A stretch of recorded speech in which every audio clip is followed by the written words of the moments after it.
Especiales de Convicción Radio. Temas fundamentales para el sostenimiento del combate católico de hoy. Conferencias, monográficos y entrevistas con contenidos imprescindibles para la comprensión de la realidad. Son un real aporte para la comprensión de muchísimos temas relevantes de la religión. Especiales de Convicción Radio. Convicción Radio. Formación católica para el combate de hoy. El gusto es mío, después de tanto tiempo. Veo que hay muchos progresos en la capilla y en esta sala también. Voy a hablar de San Agustín, un hombre realmente extraordinario. El cardenal Newman, hace poco más de un siglo, decía que San Agustín había forjado el pensamiento occidental. Europa es obra de San Agustín. Y Gilson dice que la Iglesia Católica vivió de San Agustín durante 800 años. Es bastante tiempo, ¿no? O sea, hasta Santo Tomás, que por lo demás es discípulo de San Agustín. En teología, aunque el vocabulario cambia mucho porque él usa el vocabulario de Aristóteles. Pero en cuanto a las ideas, recibe mucho de San Agustín en teología. Y el tema que me pidió el padre es el objeto de un libro que publiqué hace algunos años, que se llama La conversión de un intelectual. Me pareció que tenía que escribirlo, primero por ser San Agustín, ¿no? Y segundo porque noto una debilidad intelectual en la Iglesia hoy día, que me recordó la debilidad de la Iglesia de Cartago, cuando San Agustín se acerca a los sacerdotes y se desilusiona completamente, porque aparentemente nadie sabe nada. Y él, que es un joven que está estudiando los cursos más altos que se daban entonces, de retórica, tenía en la mente, ¿no?, 1000 preguntas, 1000 objeciones, 1000 dudas, y nadie hace nada por solucionárselas. No, le dicen, tú tienes que aceptar por fe. Y San Agustín se alejó de la Iglesia. Y yo veo hoy una actitud similar. No interesa estudiar la doctrina. Casi nadie conoce la doctrina. Los catecismos como que no enseñan nada. Uno habla con un muchacho y no sabe nada, a pesar de que hizo su primera comunión y todo lo demás, ¿no? Pero no sabe nada. Y eso mismo fue un problema para San Agustín, que lo mantuvo lejos de la Iglesia Católica por unos 14 años, más o menos, ¿no? Su conversión él la narra en este libro que se llama Las Confesiones. Les recomiendo, es de los libros más fáciles de leer de San Agustín, es una maravilla. Claro, tendríamos que saber latín para gustar, ¿no es cierto?, la parte literaria. Y bueno, un traductor puede destrozar cualquier cosa, ¿no? Así que, pero en todo caso, tiene páginas memorables. Fíjense cómo comienza, es una página grandiosa. Comienza con un salmo, ¿no? Grande eres, Señor, y laudable sobremanera. Grande tu poder y tu sabiduría no tiene número. Es una cita, ¿no?, de un salmo. Y pretende alabar tu nombre, pequeña parte de tu creación, y precisamente un hombre que, revestido de su mortalidad, lleva consigo el testimonio de su pecado y el testimonio de que resistes a los soberbios. Con todo, quiere alabarte un hombre, pequeña parte de tu creación. Tú mismo le excitas a ello, haciendo que se deleite en alabarte, porque nos has hecho para ti y nuestro corazón está inquieto hasta que descanse en ti. Este pequeño párrafo es toda la vida de San Agustín. Ese hombre que se atreve a alabar es San Agustín. Ese hombre que tiene muy clara, muy grabada su debilidad es él. Hasta los 32 años que se bautiza, de 33 se bautiza, pero hasta los 32 años antes de convertirse, él no piensa que sea posible vivir sin mujer y por lo tanto tuvo un amante primero, y cuando la dejó porque iba a casarse, eligió otra chica para casarse, pero como había que esperar que cumpliera la edad, entonces se consiguió otra amante, porque esto de estar solo era imposible, ¿no? Así que él tenía el testimonio. Pero esto es lo de menos, porque al fin y al cabo es la debilidad de la carne. Él fue maniqueo, más de 10 años. Pecado de inteligencia, mucho más grave. Contra el primer mandamiento de la ley de Dios, no contra el sexto, mucho más grave. De modo que el testimonio que él tiene, lo tiene por los dos lados, ¿no? Por la carne y por el espíritu, de su indignidad. Y sin embargo, quiere alabarlo. ¿Pero por qué quiere alabarlo? Porque Dios mismo lo excita a ello. No somos nosotros los que originamos nuestros buenos pensamientos, es Dios. Nosotros originamos los malos, pero los buenos vienen de Él. Él el que nos excita. Y lo más curioso es que esto se debe a que Él nos hizo para Él, ¿no? De modo que nuestro corazón anda inquieto hasta que descanse en Dios. Y es su historia. Qué manera de andar inquieto, hasta que descansó en Dios, hasta su conversión. Otra página maravillosa que tiene en este mismo libro, tiene muchas, ¿no? Pero en fin, he seleccionado dos para que vean. Desgraciadamente la traducción en esta parte no puede dar toda la carga emotiva que tiene el latín, porque San Agustín comienza con una de las palabras más emotivas de todo el latín. La palabra cero. Cero significa tarde, atrasado, ¿no? Recuerden que en la antigüedad la vida es más breve que ahora. Era fácil, ¿no? Un tifus y se morían, ¿no? O una guerra y se morían. Morían muchos jóvenes. Las mujeres solían morir al dar a luz. De modo que la vida era corta.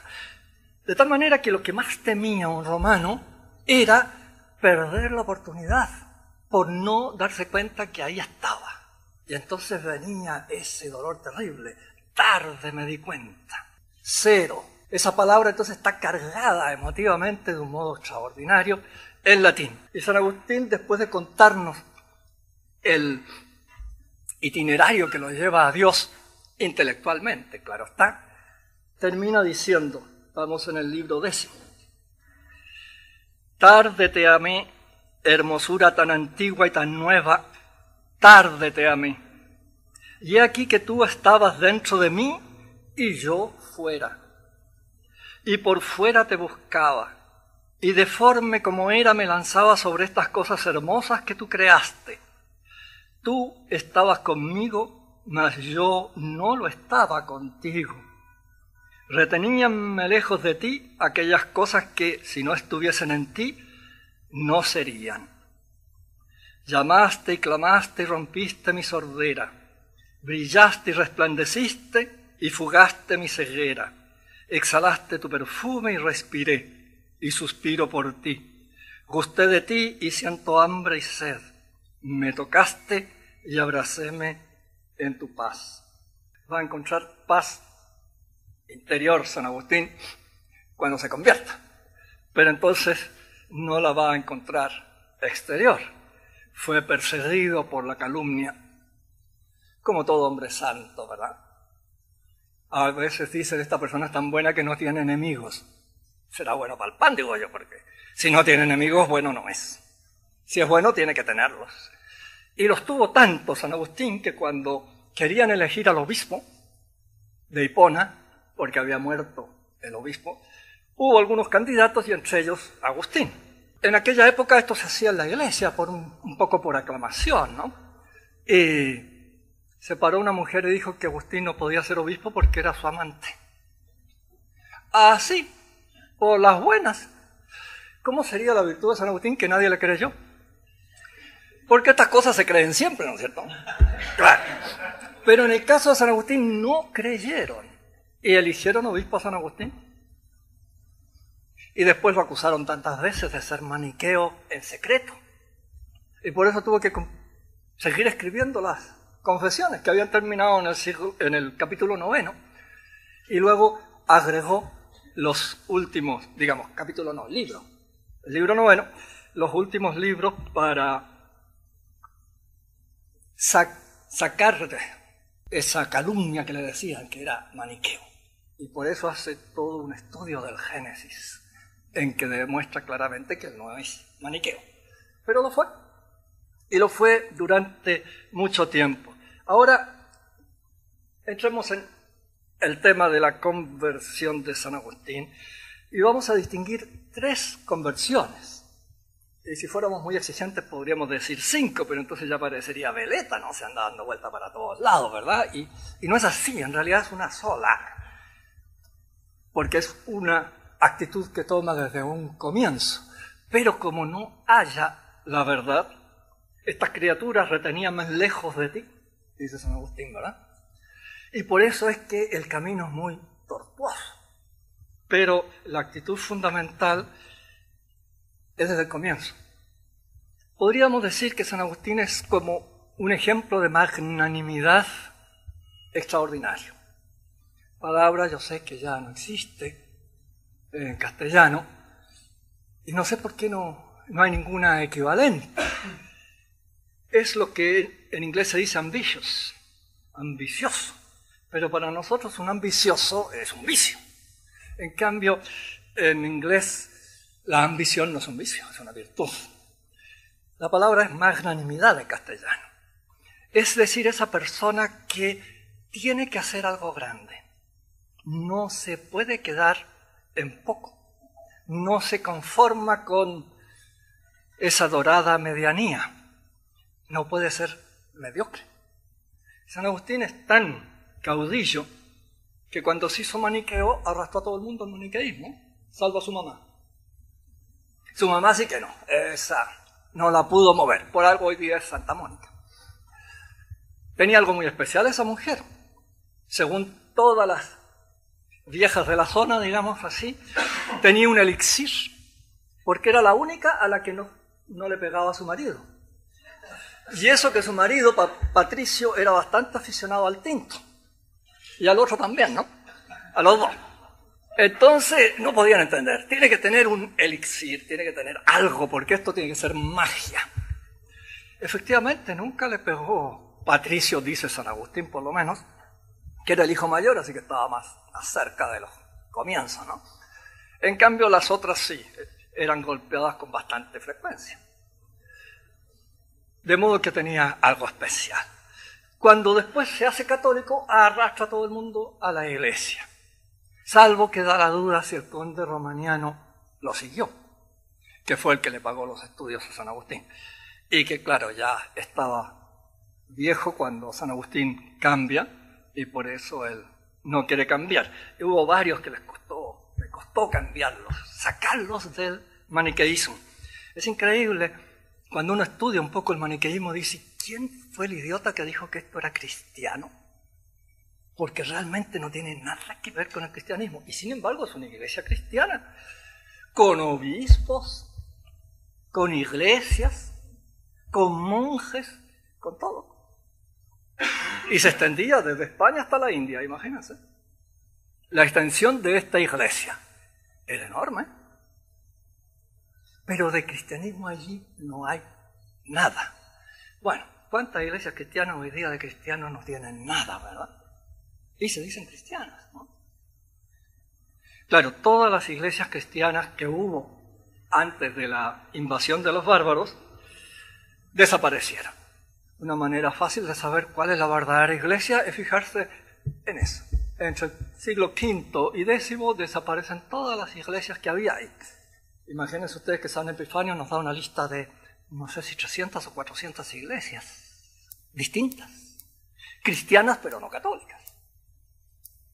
No queda ninguna, absolutamente ninguna. Imagínense cómo serían, que hay una que era de los sofitas, o sea, adoradores de la serpiente, la que se pitó a la Eva, ¿no es cierto?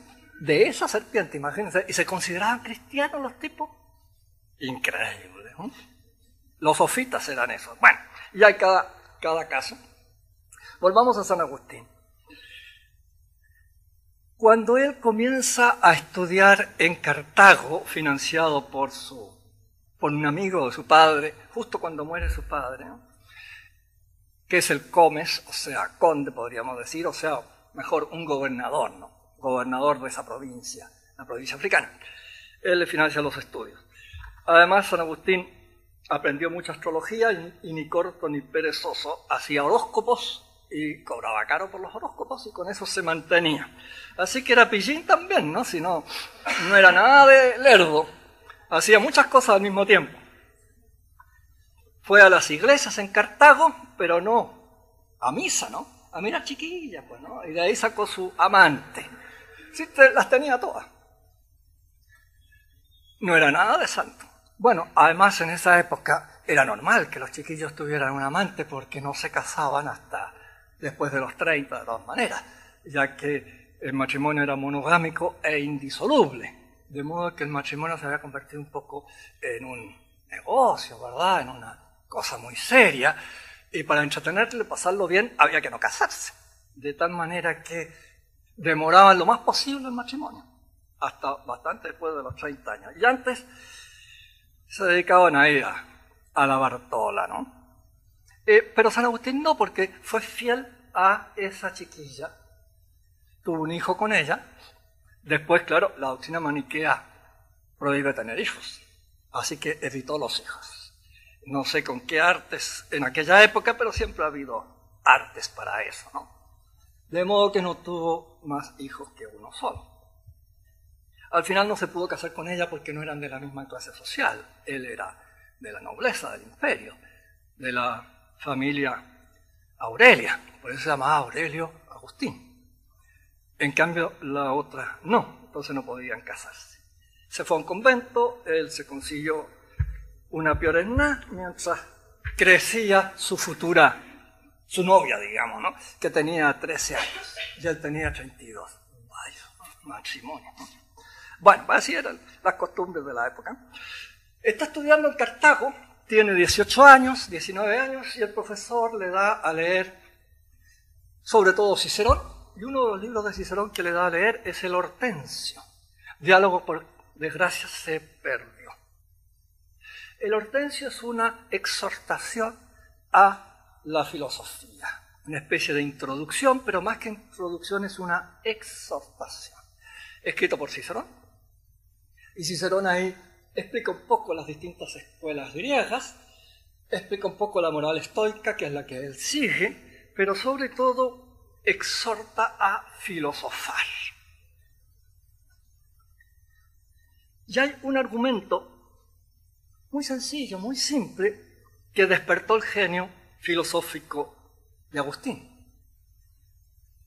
El argumento dice así: hay que filosofar o bien hay que no filosofar, ¿verdad? Son las dos posibilidades. Bueno, si hay que filosofar, muy bien, filosofamos. Y si no hay que filosofar, tenemos que filosofar para demostrar que no hay que filosofar. Entonces, de todas maneras vamos a filosofar. De modo que dejémonos de tonterías y empecemos a filosofar. Y ese argumento le impresionó mucho. Los rhétores son justamente estos que hacen pillería para convencer a todo el mundo, ¿verdad? Son esos, rhétores, retóricos. Tienen que ser capaces de hacer un discurso tan convincente sobre el sí como sobre el no. Y que los dos sean igual de convincentes. Uno de los ejercicios que hacían ellos para aprender a convencer, no importa de qué. Eso da lo mismo. Incluso tenían que hacer discursos entretenidos. ¿Sobre qué? Sobre el picaporte de la puerta. Ya está. 1 hora de discurso, tenga entretenido a todos sus compañeros y el tema, y no puede salirse el tema, es el picaporte de la puerta. Imagínense, el pobre tipo tiene que hacer ese discurso. Y lo hacían. O sea, el entrenamiento era bárbaro, ¿no? Si la entretención en el imperio era escuchar a un rétor. Y estos solían viajar de ciudad en ciudad, los más famosos, dando discursos. Y se juntaba toda la gente en el teatro a escuchar un discurso, a un orador. Un poco como ir a una película, ¿no es cierto? Ir a ver los jaivas, o qué sé yo, no, ya soy pasado de moda, ya se me olvidó quién será ahora, ¿no? Pero un tiempo que los jaivas, ¿no es cierto? Y entonces se llenaba de gente. Aquí era ir a ver a un orador, ir a escucharlo. Y se llenaba el teatro para escuchar a un orador famoso. Era la entretención de ellos. Bien, y San Agustín lee este libro y se enamora de la filosofía, y esto es lo que yo llamo la primera conversión. Porque él, igual que nosotros, fue a la universidad sobre todo para labrarse una carrera. Como rétor podía ser después profesor y ganar algún sueldo, y si tenía fama podía hacerse rico. Pero sobre todo la administración imperial necesitaba personas cultas y por lo tanto por ahí empezaba la carrera política. Y se podía llegar a cualquier cargo político importante, y San Agustín va a Cartago a eso. La sabiduría no le interesa para nada. Digamos entre paréntesis que él es perfectamente pagano, porque su padre Patricio es pagano, su madre es cristiana, él no es bautizado de niño, y cuando estudia en Madaura, una ciudad vecina, con profesores paganos. Y Agustín se hace completamente pagano allí en Madaura. De modo que cuando llega a Cartago es perfectamente pagano, pero tiene siempre el recuerdo que su madre le había hablado mucho de Jesús. De modo que Jesús como persona le atraía por lo que su madre desde niño le había hablado. Pero nada más. Veamos cómo nos cuenta San Agustín el impacto que le produjo esta lectura en el libro tercero de sus Confesiones. Semejante libro cambió mis afectos y mudó hacia ti, Señor, mis súplicas, e hizo que mis votos y deseos fueran otros. De repente apareció a mis ojos vil toda esperanza vana, y con increíble ardor de mi corazón suspiraba por la inmortalidad de la sabiduría, y comencé a levantarme para volver a ti. Este párrafo es asombroso, porque lo que ha leído es un libro de un pagano, Cicerón, del siglo I antes de Cristo. Muere unos 40 años antes de nuestra era. ¿Y cómo que lo lleva a Dios ese libro? Además, Cicerón es más bien escéptico en filosofía, aunque en moral es estoico. Además, este párrafo está escrito con 7 verbos. Acuérdense que es un rétor, que se las sabe todas. Entonces tienen ellos 1000 triquiñuelas. El número 7 en la Biblia es el número de la perfección. Y por lo tanto, cuando él cuenta el efecto que ha hecho ese libro, lo hace en un párrafo con 7 verbos para indicarle al lector que la conversión fue total. Fue completa. Desgraciadamente en la traducción le pusieron 8. Embarraron el asunto.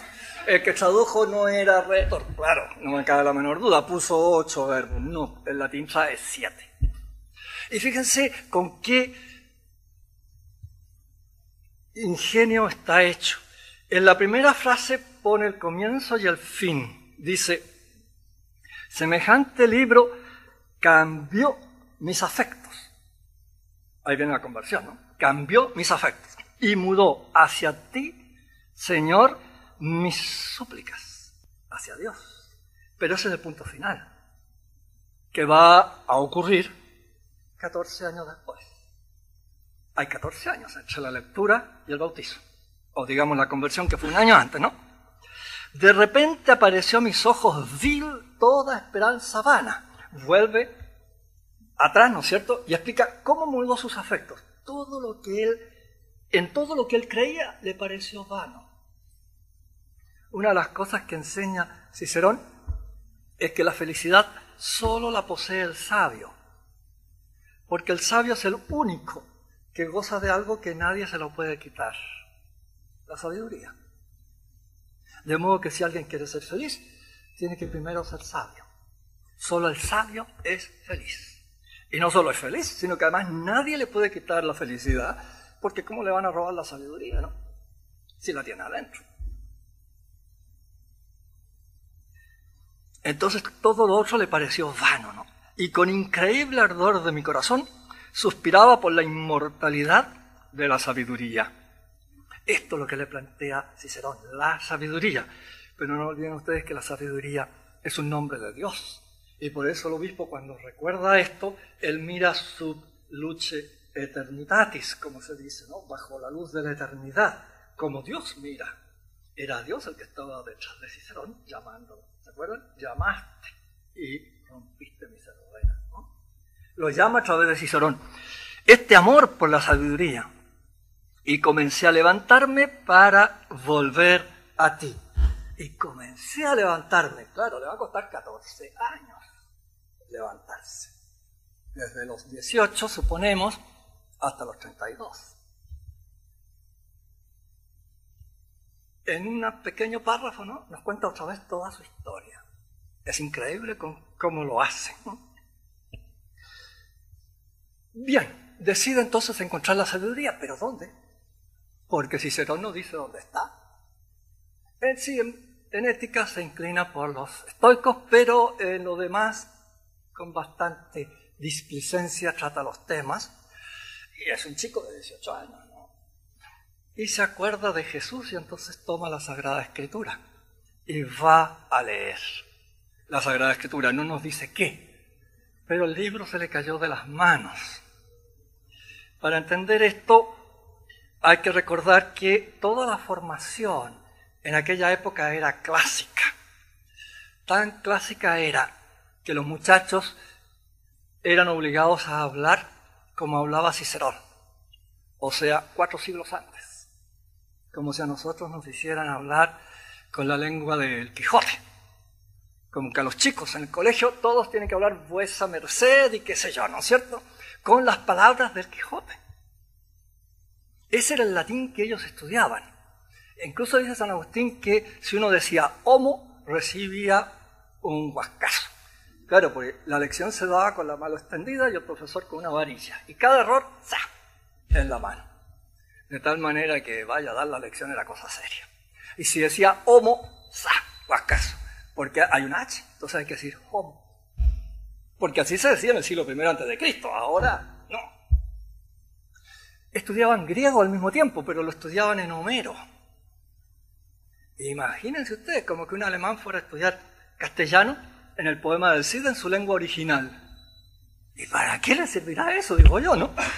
El castellano que estudiaba, pues ese era el griego que estudiaban en el colegio. ¿Por qué? Porque eso era lo clásico.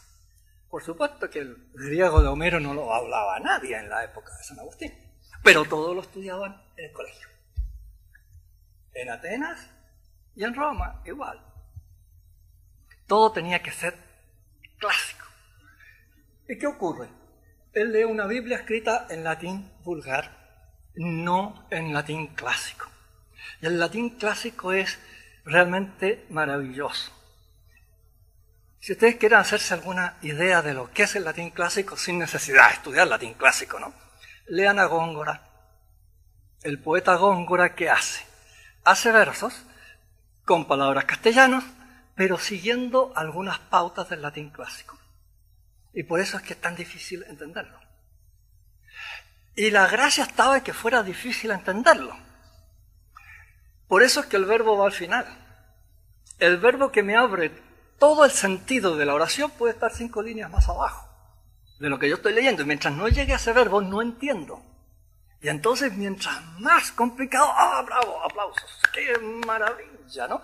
Tardé como 5 minutos en darme cuenta qué dijo. No importa qué dijo, lo importante es que desarmó la frase, ¿no?, y la convirtió como en un puzzle, ¿verdad?, en que hay que ir poniendo cada pieza donde corresponde. Y esa era la gracia. De modo que nada se decía en forma simple. Todo tenía que decirse en forma muy complicada, cosa que la persona se quedase dando la vuelta. ¡Ah! Ahora caché, como dicen los lolos. Y muchos se quedaban sin cachar nunca la onda, ¿no? Así que era muy difícil entenderlo a estos rétores, ¿eh? Pero ahí estaba la gracia de un rétor. En cambio, la Biblia estaba escrita en el idioma vulgar, en el idioma que entienden todos, aunque no hayan pasado por las clases del rétor. Y San Agustín, imagínense, que parece pavo real en ese momento, no va a leer eso. Cierra el libro, no encuentra esa belleza de ese latín. El mismo San Agustín dice, esto de decir las cosas con tanta dificultad tiene un encanto extraordinario, porque obliga a ejercitar el ingenio. Que si me lo dicen así nomás, no me conmueve. En cambio, si me lo dicen en difícil, y yo tengo que encontrarla hasta que la encuentro, cómo es la cosa, qué entretenido. ¡Ay, sí! ¡Ay, sí! Ese es el genio de la lengua, ese es el genio de la cultura de aquella época. Diríamos, es una cultura barroca. Nada se decía así por las buenas, ¿no? Digo, en su casa supongo que hablarían normalmente, ¿no? Pero aquí hablamos de los rétores, ¿eh? Y entonces escribían con muchísima dificultad para poderlos entender. Bien, entra esta escuela maniquea que, como les digo yo, de cristiana no tiene nada. Por Dios, ¿qué dicen les era, no? Pero San Agustín se las cree. ¿Por qué? Porque le dicen, nosotros no te vamos a pedir fe, te vamos a dar razones, pruebas. Y tú verás que todo lo que te vamos a decir es verdad.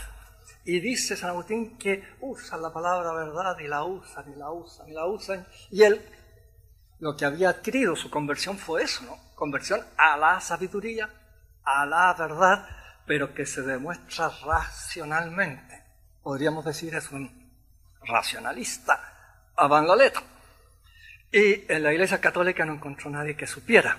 No solo no encontró nadie que supiera, sino que una vez que se metió en la secta maniquea, tuvo varias discusiones, porque era la entretención de la época, ¿no? Que dos personas discutieran. Él y un católico, y él ganó siempre.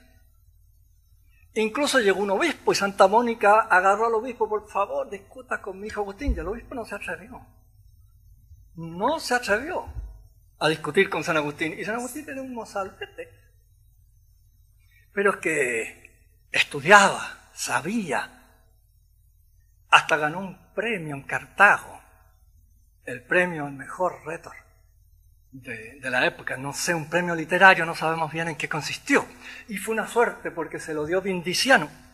Y Vindiciano era un sabio en el sentido nuestro, ¿no? Sabía una barbaridad de astronomía, de biología, de ciencias naturales. Pero en serio. Y cuando supo que San Agustín estaba en la secta maniquea, le dijo que no, esas son puras tonterías. Oye, horóscopo, olvídate eso. Y San Agustín hacía horóscopo y se mantenía con horóscopo, así que imagínense lo que le estaba diciendo Vindiciano. Y San Agustín de pronto se dio cuenta que estos astrónomos imperiales podían vaticinar con mucha anticipación un eclipse de luna, un eclipse de sol. En cambio los maniqueos no. Y los maniqueos le daban mucha importancia al sol y mucha importancia a la luna, porque el sol era un ser divino que vivía en el sol y en la luna. Y resulta que los maniqueos no eran capaces de explicar los eclipses. En cambio, la ciencia imperial sabía perfectamente, la luna se va por detrás, ¿no es cierto? Se pone la Tierra entre medio, eclipse. Es de luna. O la luna pasa delante del sol, eclipse de sol. Y sabían perfectamente y podían determinar. Entonces él se dio cuenta que estas verdades que le decían no eran verdades. Y empezó a alejarse de los maniqueos.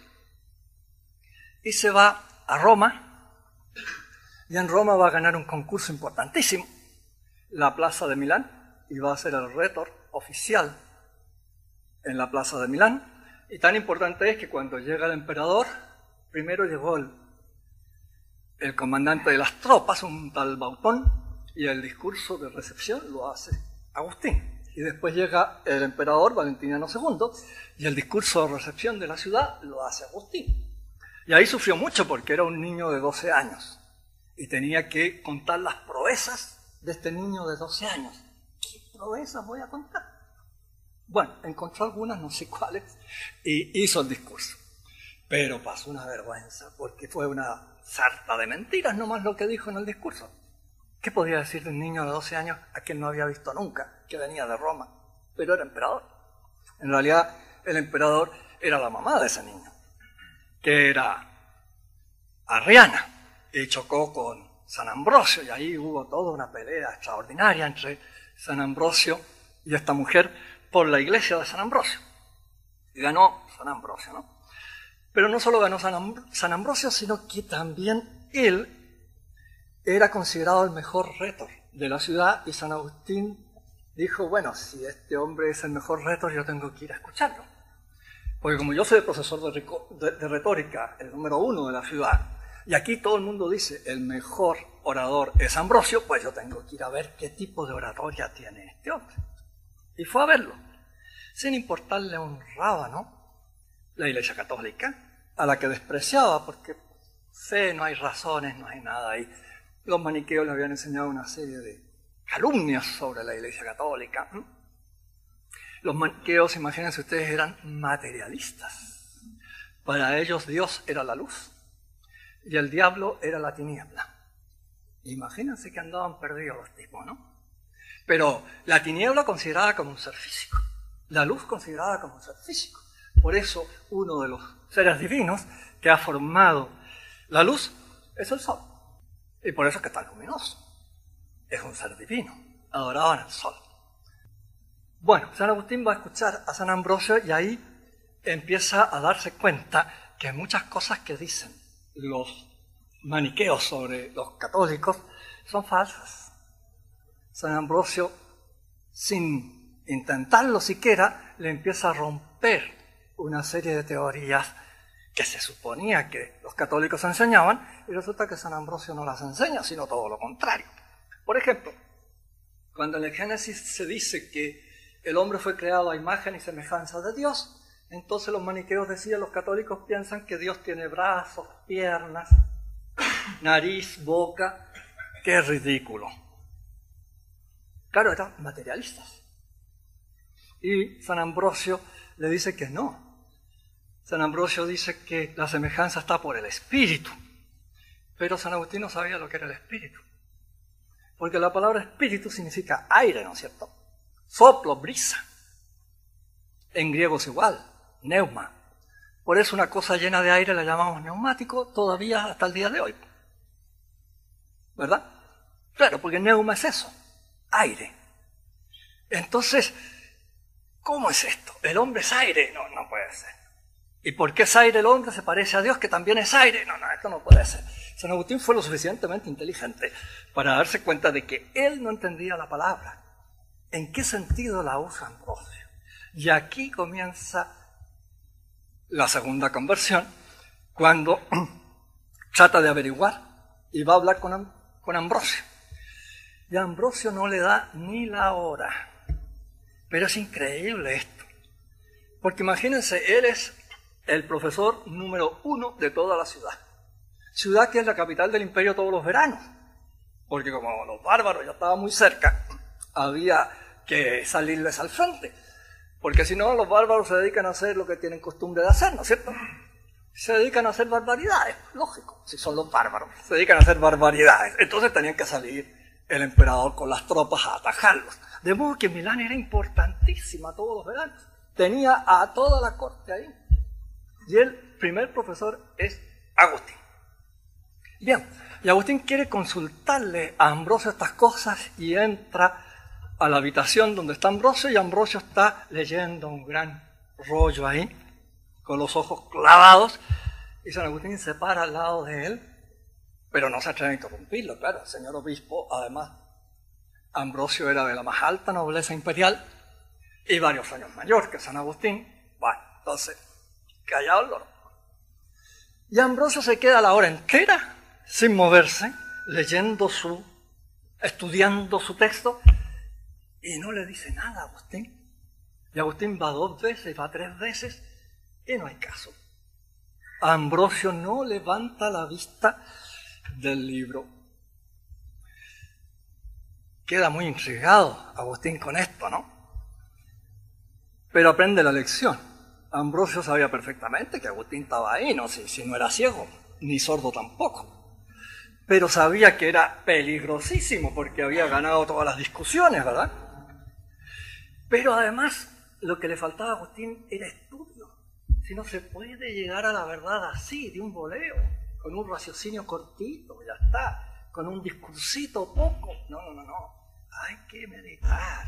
Entonces les di una lección. Cuando se medita, y se medita en serio, con el libro abierto y ahí clavado el gran Ambrosio, y no está para nadie, ni siquiera para este personaje tan importante que es Agustín. Entonces Agustín habla con Simpliciano, que es el brazo derecho de Ambrosio, y Simpliciano le cuenta que hay una serie de personas muy cultas, filósofos en la ciudad, y que están leyendo al mejor filósofo de todos los tiempos, que es un griego llamado Plotino. Mejor habría que decir es un egipcio, pero en fin, Egipto era parte de la Roma griega del imperio en su lado griego, ¿verdad? Y entra ahí Agustín, y ahí va a aprender por la doctrina de las ideas, ¿verdad?, de Platón y eso, que hay un mundo inteligible y hay un mundo sensible, dos mundos distintos. Y ahí empieza a darse cuenta que se llama espíritu a ese mundo inteligible que no es corporal. Y ahí comienza a comprender. Esa idea es realmente clave. Otra idea que tenía preso a San Agustín, ¿no? El mismo San Agustín dice que estas moles, ¿no?, la tiniebla por un lado y la luz por otro lado, lo oprimían y no lo dejaban volverse hacia Dios. Porque cada vez que escuchaba la palabra Dios pensaba en una tremenda luz, inmensa, ¿verdad? Y cuando escuchaba la palabra demonio, una tremenda tiniebla también inmensa. Entonces no entendía nada, ¿no? Pero esto solucionaba el problema del mal, porque el problema del mal fue el choque de la luz con las tinieblas. Las tinieblas que quisieron, Satanás se llenó de envidia cuando vio lo lindo que era el mundo divino y quiso apoderarse de él, y entonces arremetió. Y les ha convocado, como quien dice, ese mundo, ¿no? El cuneus. Imagínense una pelota y entonces este otro entra y se mete y hace una cuña, cuneus. Lo malo es que ese cuneus somos nosotros. Este mundo es el cuneus, porque está más allá del sol, el mundo luminosísimo que es Dios, inalterado, no ha sufrido nada, pero del sol para acá, sí. Del sol para acá, las tinieblas se metieron y aprisionaron entonces estas partes luminosas, y eso explica por qué en este mundo hay días tan bellos, tan hermosos, tan apacibles, y otros que son terribles, ¿no? Tormentas espantosas, ¿no? ¿Y por qué vemos flores tan hermosas? Y así, es una mezcla de bien y de mal. Animales lindos y otros horrorosos, ¿verdad? Un escorpión, por ejemplo. En el hombre, el cuerpo es del aspecto tenebroso. En cambio, el alma es una chispita luminosa que está encerrada, está cautiva. Por eso es que no hay que tener hijos, porque al tener un hijo se cautiva otra chispa y sigue prisionera en este mundo. No hay que tener hijos, según la doctrina maniquea. San Agustín poco a poco, con ese genio que tenía, se da cuenta, bueno, el Dios debilucho porque si Dios fuera potente, no se deja invadir por el mal. Y este mal alto macanudo, porque le gana al bien, ¿no es cierto? Y se le mete adentro y le hace esa tremenda herida. Entonces, estamos hablando de un bien que es harto malo y un mal que es harto bueno. ¿En qué quedamos? Esto no funciona. Pero por otro lado, ¿qué es el mal? Si Dios es absolutamente bueno, ¿de dónde viene el mal? Y no tiene respuesta San Agustín, hasta que lee a Plotino. Y en Plotino se da cuenta que el mal es privación, es ausencia. Y esto lo va a perfeccionar San Agustín y va a escribir un libro estupendo que se llama La naturaleza del mal. El mal existe, por supuesto que existe, claro, pero es nada más que privación. O sea, no hay lo que debió haber. Uno debe tener 2 ojos, ¿verdad? Si tiene uno, es tuerto. Eso es malo para mí, porque yo debo tener 2 ojos. Pero yo no tengo alas, eso no es malo para mí, porque a mí no me corresponde tener alas. ¿Se fijan la diferencia? La privación es el mal. El no a secas no es mal. Tiene que haber privación para que sea mal. De tal manera que si el mal fuese royendo al bien y lo fuese privando de sus bondades, hasta que los privase de todas sus bondades, ¿qué pasaría? Se acaba el bien y entonces se acaba el mal también. ¿Se dan cuenta?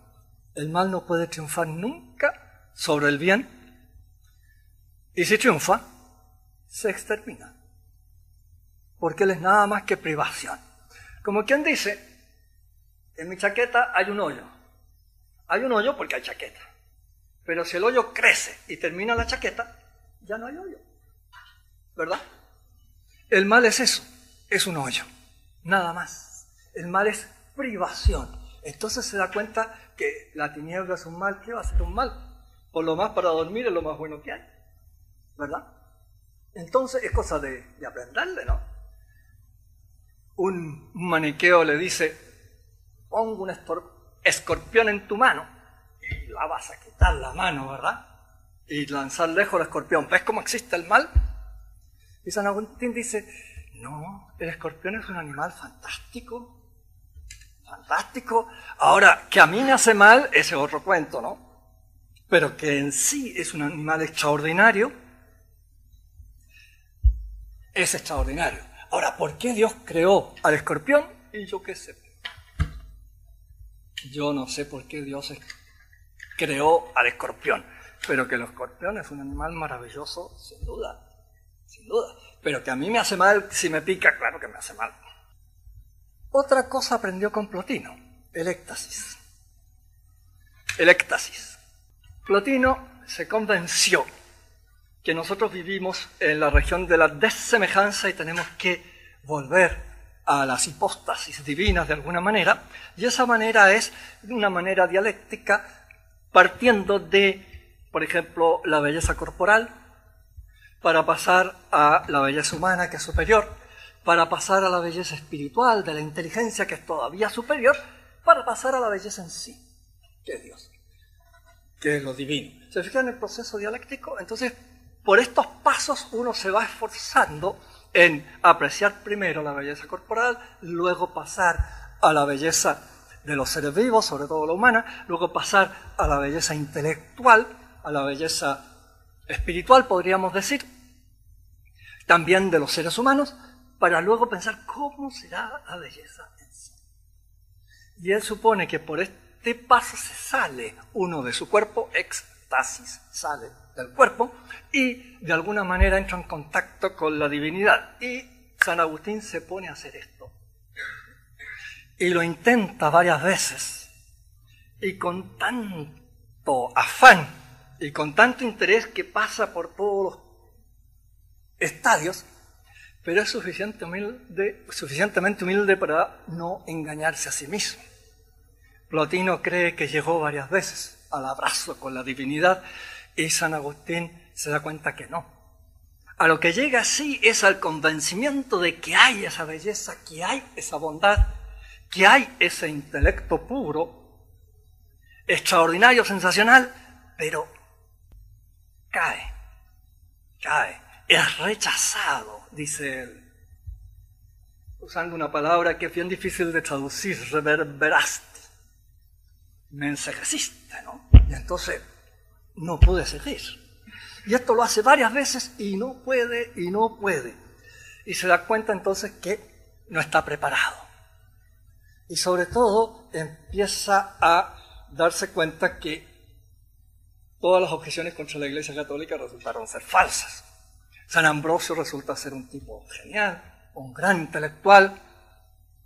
Entonces en la Iglesia hay intelectuales, que era lo que él buscaba. En los maniqueos hay una cantidad de sandeces que, sin cuento, ¿verdad?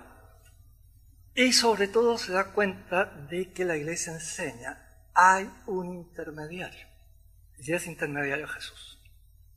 Y sin ese intermediario es imposible llegar a Dios. Y aquí es donde viene la segunda conversión de San Agustín. Se da cuenta que tiene que aceptar el intermediario, si no, no puede llegar a Dios. No puede llegar al éxtasis que él busca. Después se va a dar cuenta que esto es pura soberbia. Se va a dar cuenta que Plotino era pura soberbia, que estos libros platónicos lo que cultivan es la soberbia. No hay que buscar el éxtasis por ningún motivo.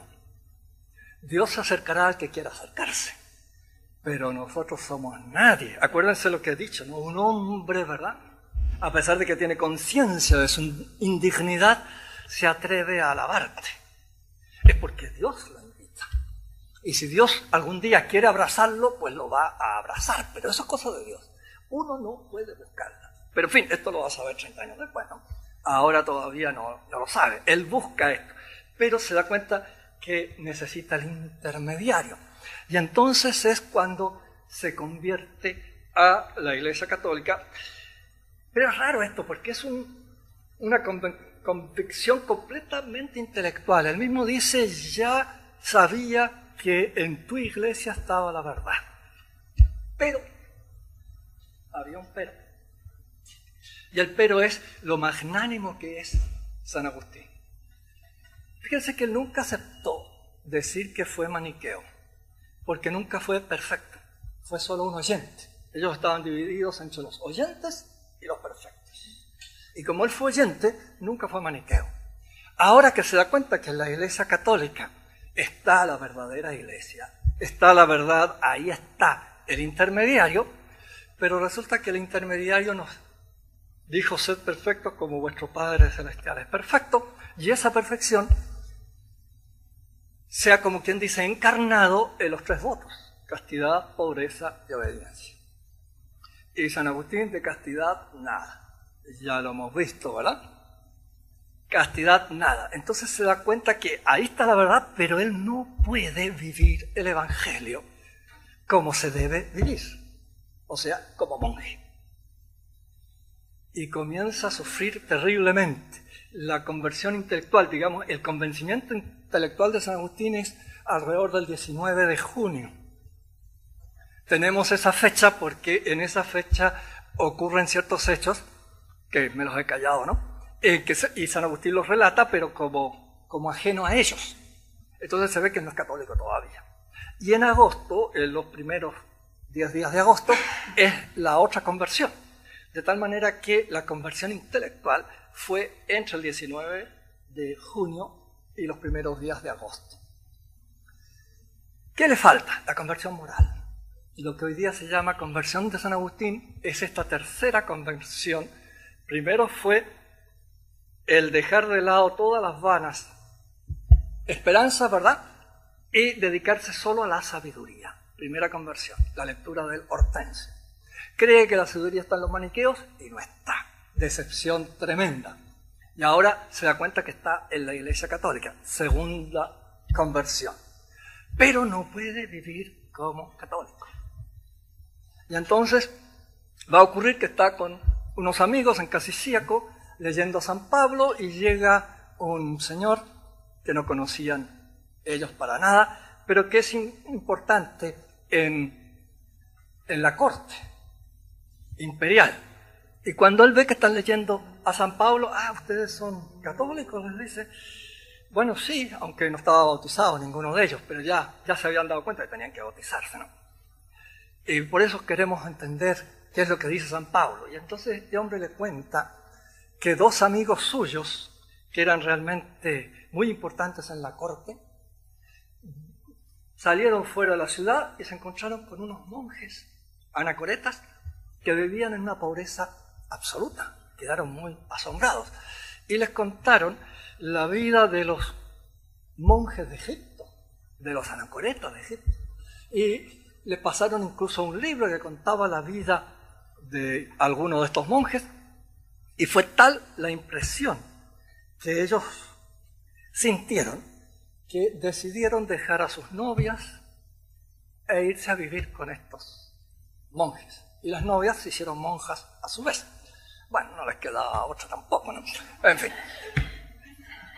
Así que todos monjes, pero esto para San Agustín fue un remesón tremendo, porque ocurre que estos dos jóvenes eran mucho más que lo que él podía aspirar. Él era solo un rétor de provincia y estos dos ya estaban en la corte y en lugares muy encumbrados. Podían incluso aspirar a llegar a ser amigos de César, el título más alto que se daba en el imperio. Y sin embargo, deciden abandonarlo todo por el Evangelio. Y ahí es cuando San Agustín dice, ¿hasta cuándo? ¿No? Y tiene una crisis tremenda y sale al jardín. Y en el jardín oye una voz que dice, toma y lee. Un niñito, unos niñitos están jugando. Un juego muy raro, toma y lee. Y entonces de repente dice, no, ¿será que me lo están diciendo a mí? Y vuelve a la habitación y abre las cartas de San Pablo en Romanos capítulo 13, donde San Pablo dice que fuera de comilonas no andemos en esas cosas, ¿no? Revestidos de Cristo. Y Cristo os sacará y os dará la fuerza. Y ahí San Agustín toma la decisión. Se acabó. Me revestiré de Cristo y dejaré todo. Y efectivamente lo dejó todo, dejó a la novia con la que estaba ya comprometido, vuelve a Tagaste y funda un monasterio con sus discípulos, los hace no solo católicos, sino que los hace monjes. Y se dedica allí a llevar una vida de oración y de sacrificio hasta que el obispo de Hipona descubre a este rétor fantástico. Y el obispo de Hipona sabía muy poco latín porque era griego y le costaba mucho dar el sermón el domingo. Y cuando sabe que tiene muy cerca de allí, en Tagaste, a este rétor tan conocido que ha sido premiado en Cartago, que ha sido el rétor de Milán, imagínense, lo llama inmediatamente y lo hace que sea él el que dé todos los sermones. Y por eso cuando muera él, lo van a nombrar Agustín el sucesor en el episcopado, ¿no? Entonces, la tercera conversión, la definitiva, fue de índole solamente moral, no fue intelectual, porque ya se había convertido poco antes, ya había reconocido que el único mediador es Jesús de Nazaret. No hay otro para llegar a Dios. Y Jesús de Nazaret está en la Iglesia Católica. Y por eso él entra a la Iglesia Católica. Pero le faltaba ese último, ¿no? Esa decisión, dejar fuera todas las esperanzas vanas y sobre todo eso que él no podía imaginarse siquiera, vivir solo, sin la compañía de una mujer. Pero ahí logra la decisión. Le costó su pelea después, ¿no? Porque el cuerpo reclama. Pero él lo que consiguió aquí fue eso que nunca pudo hacer, la decisión. La parte moral era lo que le estaba faltando hacía bastante tiempo. Y bueno, ya son más de las 9, así que me he alargado mucho. Perdonen que me alargué tanto. No leí una serie de cosas que quería leer, pero en fin, se pasó. Se pasó la hora. Hay que irse, no hay que abusar. Muchas gracias por su atención.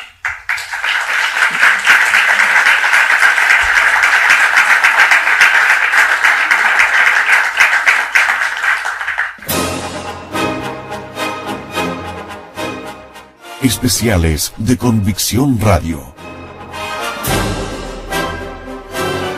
Temas fundamentales para el sostenimiento del combate católico de hoy. Conferencias, monográficos y entrevistas con contenidos imprescindibles para la comprensión de la realidad. Son un real aporte para la comprensión de muchísimos temas relevantes de la religión. Especiales de Convicción Radio. Convicción Radio. Formación católica para el combate de hoy. Porque nos has hecho para ti y nuestro corazón está inquieto hasta que descanse en ti. Este pequeño párrafo es toda la vida de San Agustín. Ese hombre que se atreve a alabar es San Agustín. Ese hombre que tiene muy clara, muy grabada su debilidad es él. Hasta los 32 años que se bautiza, de 33 se bautiza, pero hasta los 32 años antes de convertirse, él no piensa que sea posible vivir sin mujer y por lo tanto tuvo un amante primero, y cuando la dejó porque iba a casarse, eligió otra chica para casarse, pero como había que esperar que cumpliera la edad, entonces se consiguió otra amante, porque esto de estar solo era imposible, ¿no? Así que él tenía el testimonio. Pero esto es lo de menos, porque al fin y al cabo es la debilidad de la carne. Él fue maniqueo, más de 10 años. Pecado de inteligencia, mucho más grave. Contra el primer mandamiento de la ley de Dios, no contra el sexto, mucho más grave. De modo que el testimonio que él tiene, lo tiene por los dos lados, ¿no? Por la carne y por el espíritu, de su indignidad. Y sin embargo, quiere alabarlo. ¿Pero por qué quiere alabarlo? Porque Dios mismo lo excita a ello. No somos nosotros los que originamos nuestros buenos pensamientos, es Dios. Nosotros originamos los malos, pero los buenos vienen de Él. Él el que nos excita. Y lo más curioso es que esto se debe a que Él nos hizo para Él, ¿no? De modo que nuestro corazón anda inquieto hasta que descanse en Dios. Y es su historia. Qué manera de andar inquieto, hasta que descansó en Dios, hasta su conversión. Otra página maravillosa que tiene en este mismo libro, tiene muchas, ¿no? Pero en fin, he seleccionado dos para que vean. Desgraciadamente la traducción en esta parte no puede dar toda la carga emotiva que tiene el latín, porque San Agustín comienza con una de las palabras más emotivas de todo el latín. La palabra cero. Cero significa tarde, atrasado, ¿no?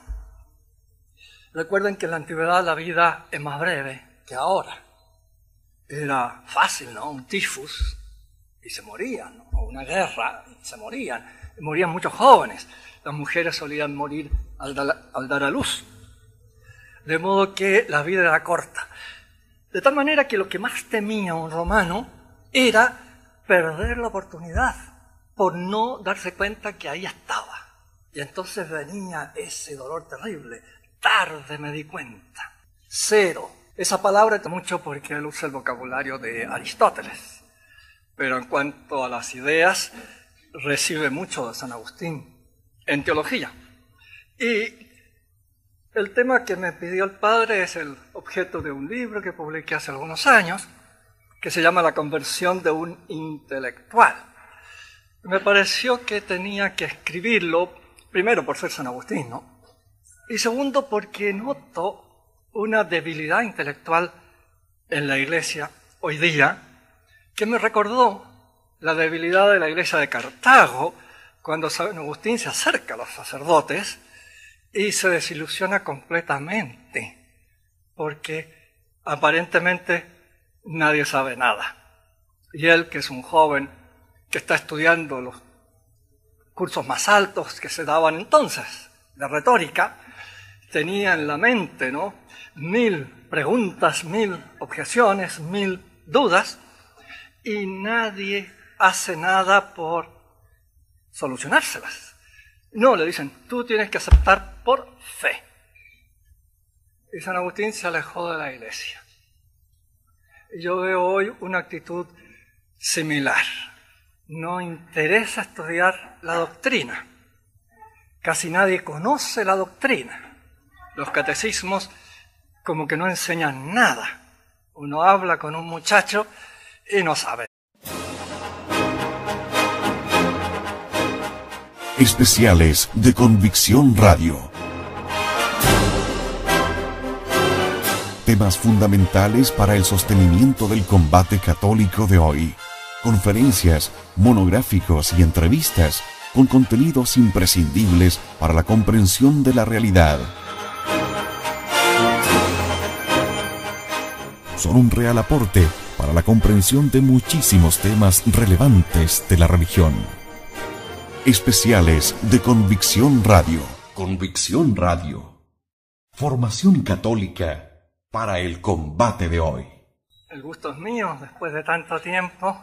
Veo que hay muchos progresos en la capilla y en esta sala también. Voy a hablar de San Agustín, un hombre realmente extraordinario. El cardenal Newman, hace poco más de un siglo, decía que San Agustín había forjado el pensamiento occidental. Europa es obra de San Agustín. Y Gilson dice que la Iglesia Católica vivió de San Agustín durante 800 años. Es bastante tiempo, ¿no? O sea, hasta Santo Tomás, que por lo demás es discípulo de San Agustín. En teología, aunque el vocabulario cambia nada, a pesar de que hizo su primera comunión y todo lo demás, ¿no? Pero no sabe nada. Y eso mismo fue un problema para San Agustín, que lo mantuvo lejos de la Iglesia Católica por unos 14 años, más o menos, ¿no? Su conversión él la narra en este libro que se llama Las Confesiones. Les recomiendo, es de los libros más fáciles de leer de San Agustín, es una maravilla. Claro, tendríamos que saber latín para gustar, ¿no es cierto?, la parte literaria. Y bueno, un traductor puede destrozar cualquier cosa, ¿no? Así que, pero en todo caso, tiene páginas memorables. Fíjense cómo comienza, es una página grandiosa. Comienza con un salmo, ¿no? Grande eres, Señor, y laudable sobremanera. Grande tu poder y tu sabiduría no tiene número. Es una cita, ¿no?, de un salmo. Y pretende alabarte un hombre, pequeña parte de tu creación, y precisamente un hombre que, revestido de su mortalidad, lleva consigo el testimonio de su pecado y el testimonio de que resistes a los soberbios. Con todo, quiere alabarte un hombre, pequeña parte de tu creación. Tú mismo le excitas a ello, haciendo que se deleite en alabar